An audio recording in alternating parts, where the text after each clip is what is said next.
পিতৃপক্ষের অবসান ঘটিয়ে ইতিমধ্যেই সূচনা হয়েছে মাতৃপক্ষের। শাস্ত্রমতে পতিগৃহ থেকে পিতৃগৃহের উদ্দেশ্যে রওনা দিয়েছেন মা দুর্গা। একটি বছর পর বাঙালির ঘরের মেয়ে ভিড়ছে ঘরে। আর মাত্র দিন কয়েকের অপেক্ষা, তারপরে শারদ উৎসবের আনন্দে মাতবে উৎসব প্রেমীরা। তাই ধরনের বুকে রকমারি আয়োজনের বাহার। দিকে দিকে উমা বরণের প্রস্তুতিতে ব্যস্ত পুজো আয়োজকরা। সমগ্র ত্রিপুরা জুড়েও পুজোকে ঘিরে বিভিন্ন বারোয়ারি পুজো কমিটির মধ্যে চলছে শেষ মুহূর্তের প্রস্তুতি। দর্শকদের মন কাটতে আয়োজকদের মধ্যে চলছে থিম ভিত্তিক প্যান্ডেল নির্মাণের চরম ব্যস্ততা। শহর ছাড়িয়ে গ্রামের ক্লাবগুলো থিম পুজোর আয়োজন করে নিজেদের কৃতিত্ব তুলে ধরতে মরিয়া। ঊনকোটি জেলার গ্রামীণ এলাকা ফটিকরায় বিধানসভায় একমাত্র থিম পুজোর আয়োজনে কাঞ্চনবাড়ির ইন্ডিয়া ক্লাব। এবছর তাদের 37তম পুজোর আয়োজন। বৃন্দাচলের সোনালী ধামের অনুকরণে তৈরি হচ্ছে প্যান্ডেল। থিম পুজোকে আকর্ষণীয় করে তুলতে নবদ্বীপ থেকে এসে দিনরাত এক করে কাজ করছেন শিল্পীরা।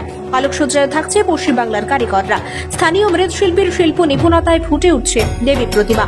পুজোর 3 দিন দুপুরে বরাবরের মতো এবারও দর্শনার্থীদের জন্য রয়েছে অন্নভোগের ব্যবস্থা। সব মিলিয়ে এবারে তাদের পুজোর বাজেট 13 লক্ষ টাকা।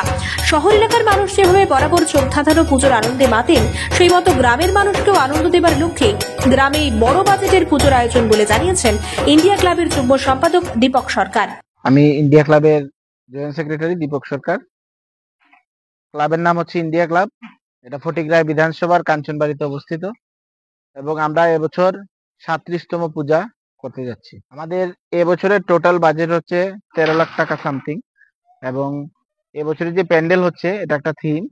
এটা হচ্ছে গিয়া সোনালী ধাম বৃন্দাচল। এটা বৃন্দাচলের একটা মন্দিরের থিম, যেটা এই আইসক্রিমের স্টিক এই ধরনের জিনিস দিয়ে তৈরি হচ্ছে। আর এবছর আমাদের যে প্যান্ডেলের কারিগর আছেন, উনি হচ্ছেন নবদ্বীপের। লাইটিং যে আসছেন, আলোকসজ্জা, ওইটাও নবদ্বীপ থেকে আসছে, রাজু ইলেকট্রনিক্স। মূর্তি আসছে আমাদের পার্শ্ববর্তী গ্রাম উজানদীপুর থেকে।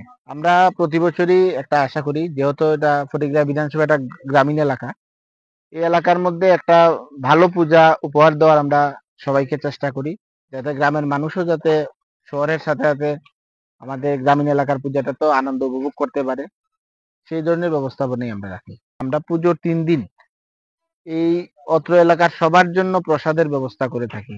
ভালো কোয়ালিটির প্রসাদের ব্যবস্থা করে থাকি, যাতে প্রতিটা মানুষ দুপুরবেলা এসে আমাদের ক্লাবে প্রসাদ নিতে পারেন। আমরা আপনাদের চ্যানেলের মাধ্যমেও এটা আমরা সকলকে নিমন্ত্রণ করে দিচ্ছি।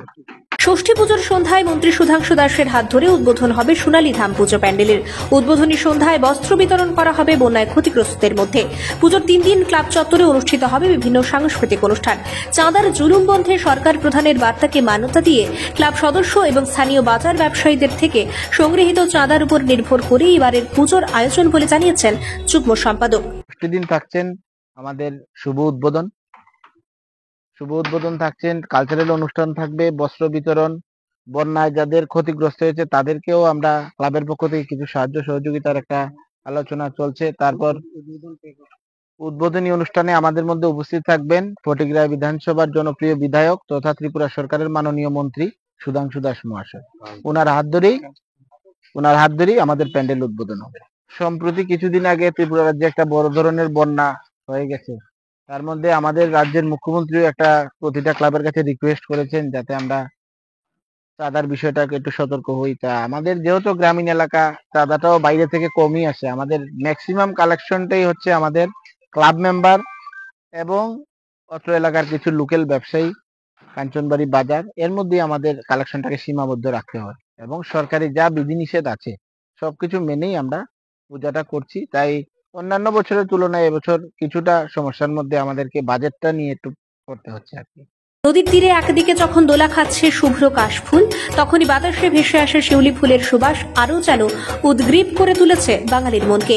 টানা 1 বছর পর রীতিমতো চেটে পুটেই পুজোর আনন্দ উপভোগ করতে এখন পুরোপুরি প্রস্তুত উৎসব প্রেমীরা।